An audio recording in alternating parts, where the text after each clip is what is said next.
Sufjan Stevens, Carrie and Lowell 10th anniversary edition. Pitchfork gave it a 10 out of 10 and said Sufjan Stevens remains embarrassed by the raw grief of the 2015 album devoted to his late mother. For its 10th anniversary, Jason Green reflects on Carrie and Lowell's place in his own life.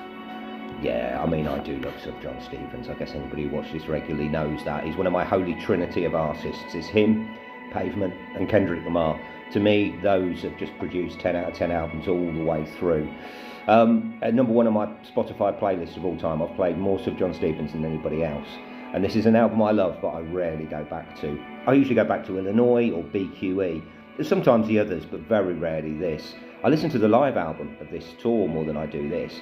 Not because it's not great, it's just the seriousness of it, the lack of laughs, the sadness of it. You know, it's what he arguably does best, just that guitar and that voice. But I rarely crave it as I do the epicness and the trumpets of Illiniose. Lovely to hear though, you know, when I do, for whatever reason, you know, go back to listen to it, and especially 4th of July, which is such a special song. Pure wondrous music that hits every part of your being. Yeah, it's so too sad to enjoy, even with its beauty.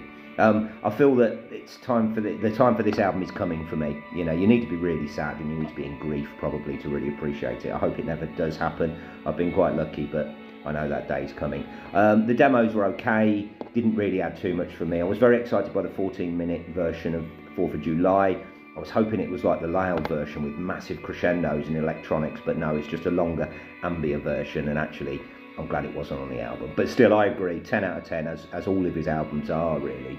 He's just such a special artist, and yeah, nice to revisit what is a difficult but beautiful listen. 10 out of 10.